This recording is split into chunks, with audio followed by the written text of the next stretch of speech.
land is your land, and this land is my land, from California.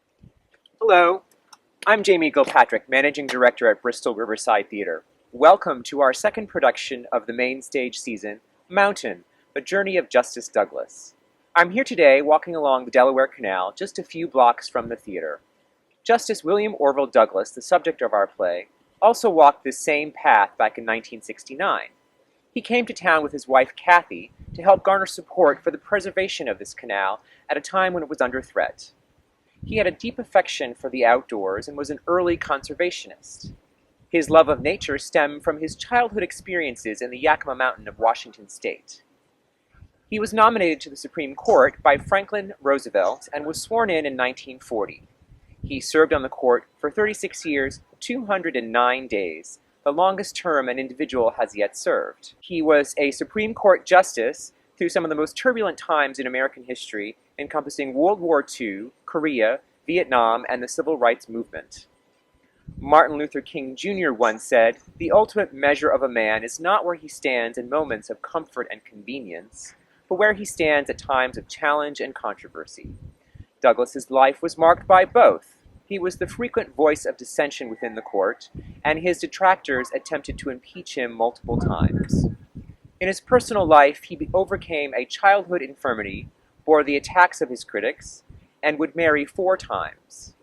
In our production, we'll try to get the measure of that man. We will present his very human story and the life he led, the issues he struggled with, and how we still struggle with those issues, both universal and deeply personal today. Thank you.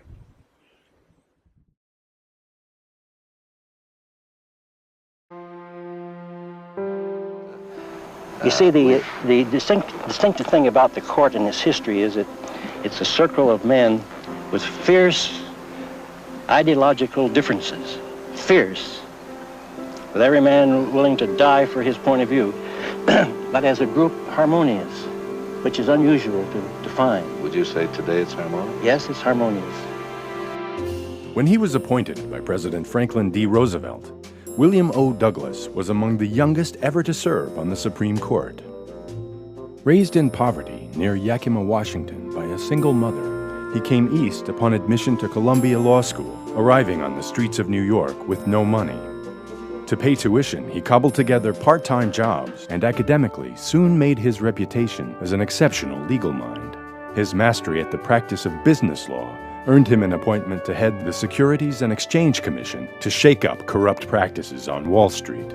He was offered the job of heading Yale's law school, but President Roosevelt steered him instead to the High Court. His first week on the job brought a case before him concerning his and fellow justices' salaries. Should they be subject to tax on their own income? Previous courts had construed the Constitution to exempt them.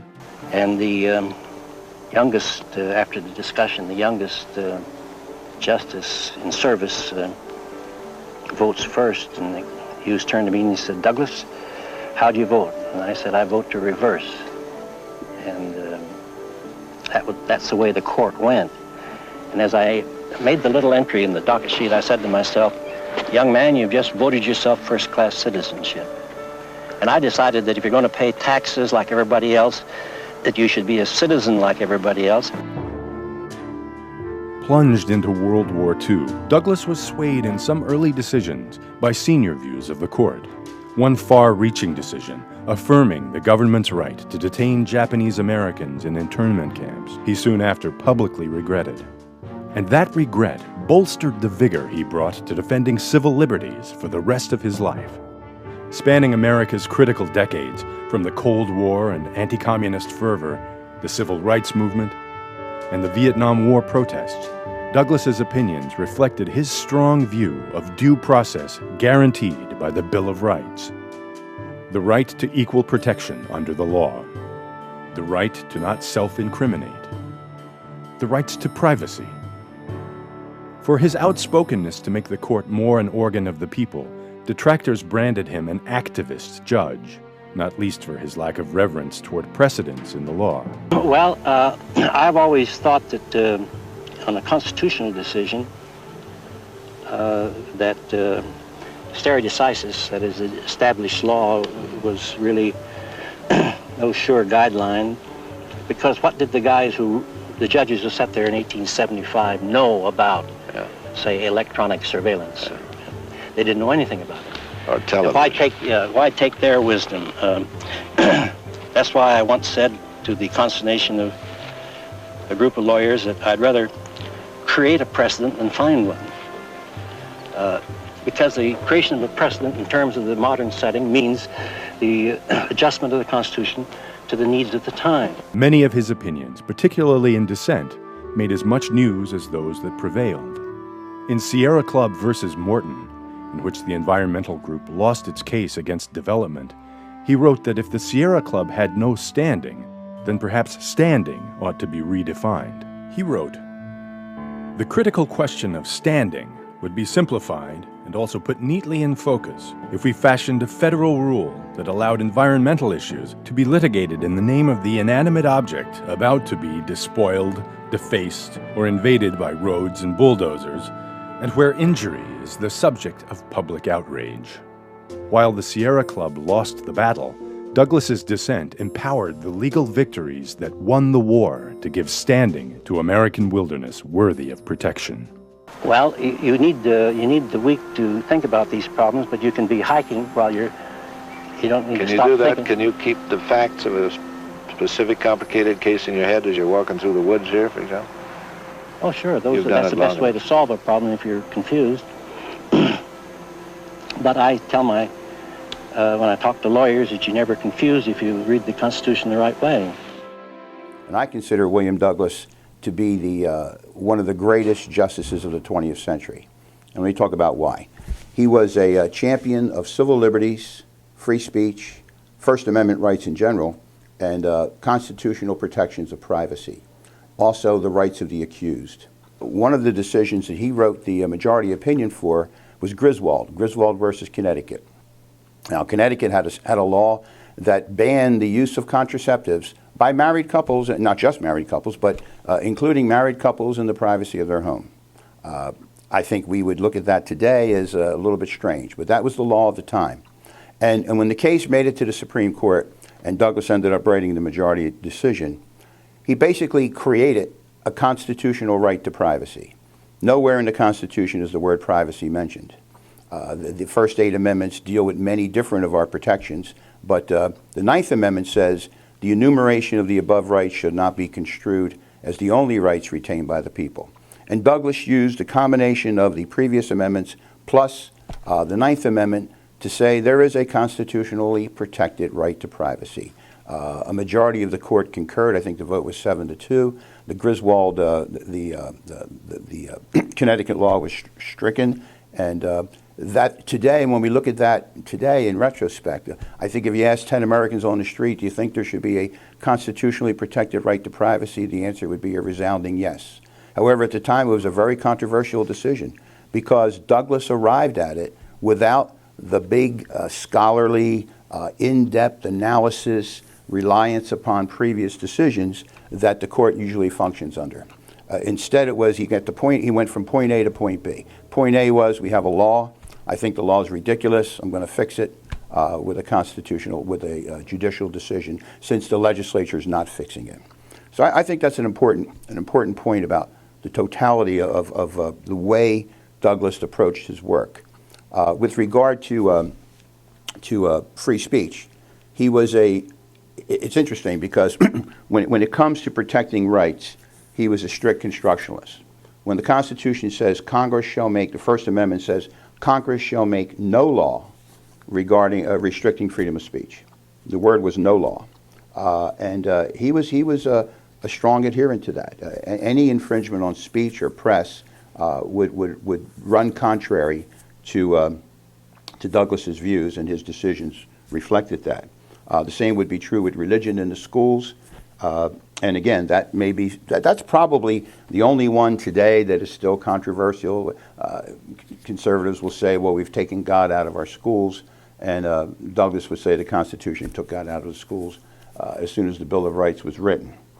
One of the criticisms is, as I said before, that Douglas arrived at his decisions without a lot of complicated legal maneuvering, without a lot of reliance upon precedent. The courts practice a thing called stare decisis, which is Latin for let the decision stand. And it meant that, except in extreme circumstances, courts should adhere to the previous decisions made by previous courts. Douglas was a strong breaker of precedent, and he was a driving force on the Warren Court, which was a court that broke precedent frequently.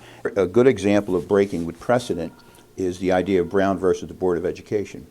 In 1896, in Plessy versus Ferguson, the Supreme Court ruled that it was okay to separate the races in equal facilities. The doctrine they coined was separate but equal. It was okay to separate the races as long as the facilities you separated them, would be they railroad cars, train terminals, whatever, were equal. Well, 58 years later, in 1954, the court was faced with the issue of segregation in the schools. And again, the court really wrestled with whether or not they could end segregation in the schools. Douglas was up front right away. When you read what happened in the back room about arriving at that decision, Douglas was there from day one, and slowly the other justices came around, and they ruled that segregation in the schools is unconstitutional. That created a firestorm at the time, as you well know, as everyone knows. So they closed some schools in the South rather than integrate them. There were riots, there were threatened lynchings and whatnot. Today, it's fundamental. So Justice Douglas, very controversial figure of his time, considered to be soft on crime, while others consider him to be a civil libertarian. A defender of free speech, and certainly a defender of the right to privacy. It's not at all a historical piece. It deals with the concept of what is happening to our wilderness today, which directly reflects on climate change. It deals with electronic surveillance. And the other thing that I think resonates really clearly today is that he was not what you would call a saint of a man at all. He was, today we would look at him and on the debate floor he would be ripped apart. And that point is made in the play. It's Douglas Scott, the author, makes that point in the play of, do you just elect somebody because they appear to be a nice man on television? And I think that is particularly apropos right now. So this production, Mountain, features 3 actors, 2 of whom play many, many different roles. And it's quite exciting. It's been a really interesting process, this particular production, as opposed to some other shows. You know, we spend a lot of time on other shows doing very in-depth character development, and we sit and talk about each person's feelings behind every single line. But with a show like this, there are so many characters that it's just kind of, you have to wrap your head around the whole thing as a unit, as opposed to individual people. Except for Justice Douglas, of course. There's a lot of character development that goes into him, but a lot of my job in this particular production was making sure that our actors are as comfortable as possible, so that they are able to put themselves in the shoes of however many different people that they portray. We have a number of set places. They're on a train for a while. They're in Justice Douglas's office for a while. So I'd say that there's about 6 or 7 very set locations. But aside from that, there's a lot of moments that sort of take place in Douglas's head as memories or as nightmares even. So he goes on a lot of different journeys, if you will.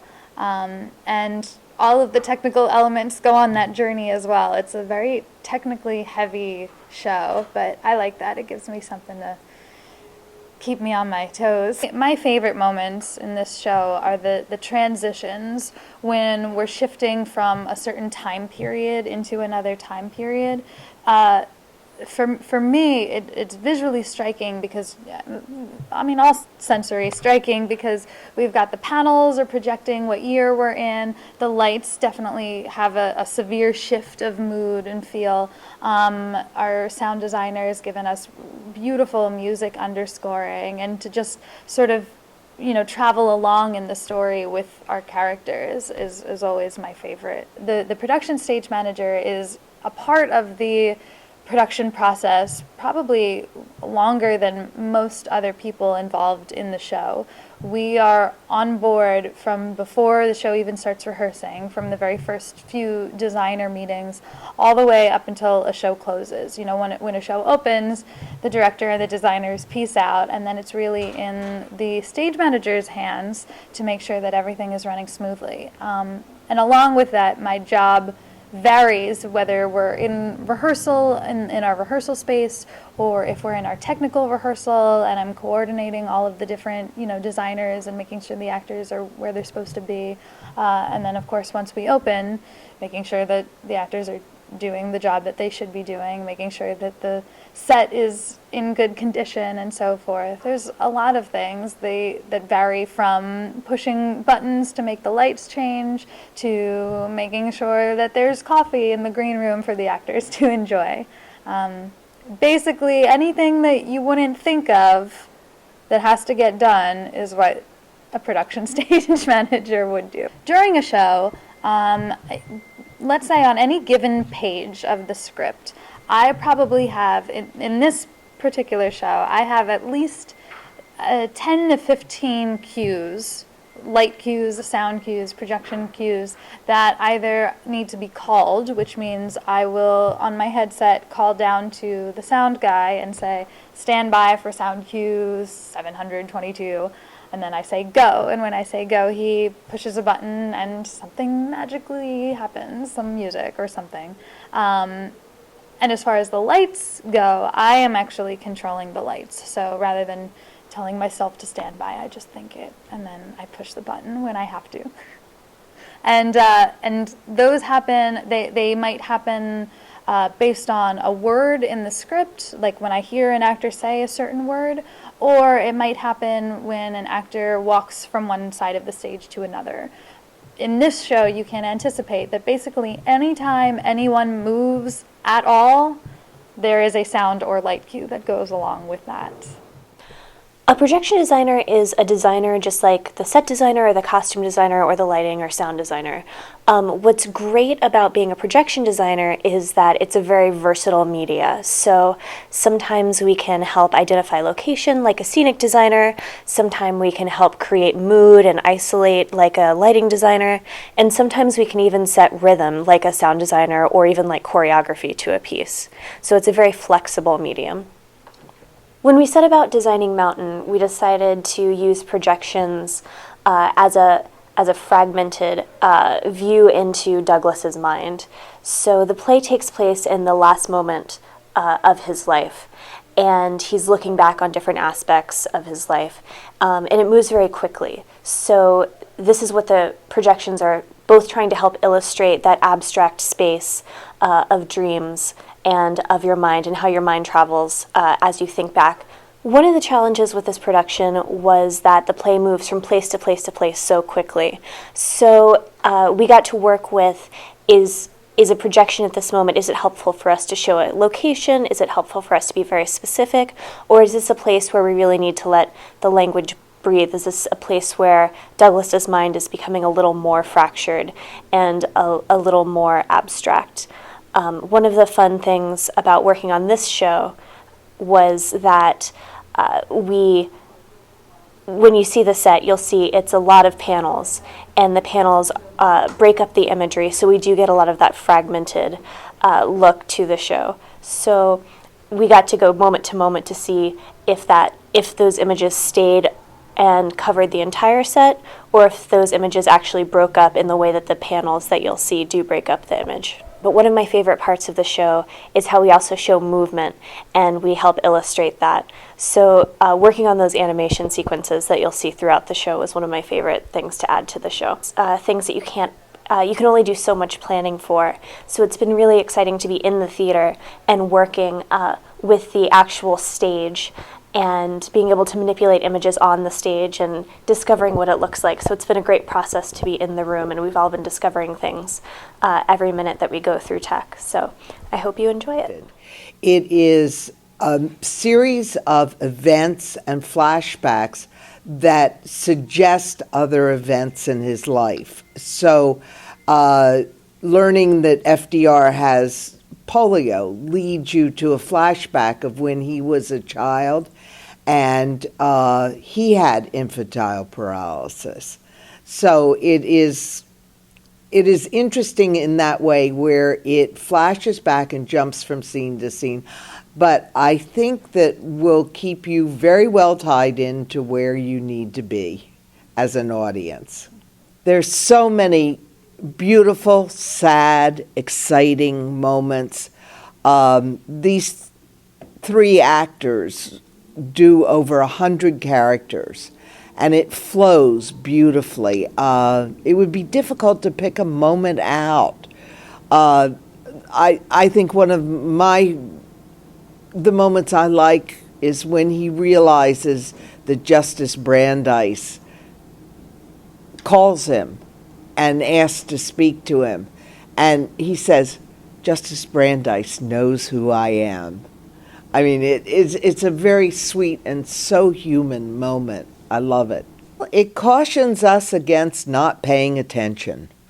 And I think that's one of the things that we, in living in a digital age, are so overwhelmed with the amount of information we get that we haven't become quite good enough at sorting things and making judgments about things. And I think it is very important that we be aware of the issues that were going on 50 years ago, that are still going on, that we be aware of what we honestly think about it, and we need to be careful that we take responsibility for ourselves and say, not only just vote, but say what we feel. This is our country. We want it to be what the people want it to be.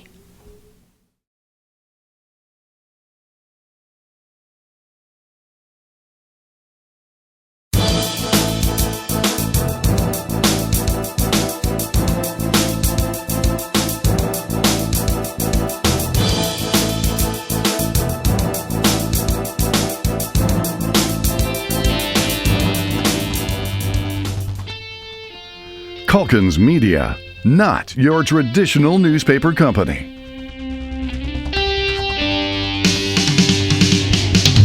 Utilizing the power of 6 daily and 2 weekly newspapers plus 3 ABC TV affiliates reaching 3.4 million people each week. Good morning, everyone. I'm Carol Erickson with your 8 a.m. Courier Times news break. Here's what you need to know as you head out the door this morning. Hyper local news.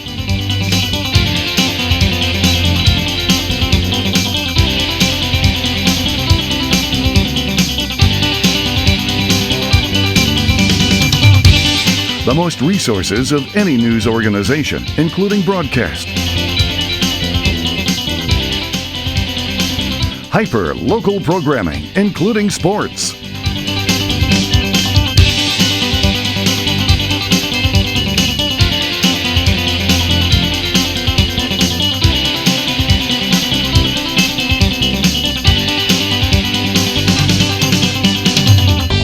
Not a sports fan? No problem. Almost everyone likes to eat and save money.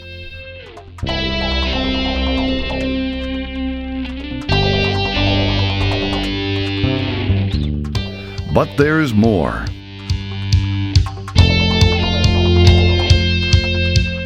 Already using our impressive resources to serve our customers and our partners, we're growing our product and want our partners to grow their customer base as well.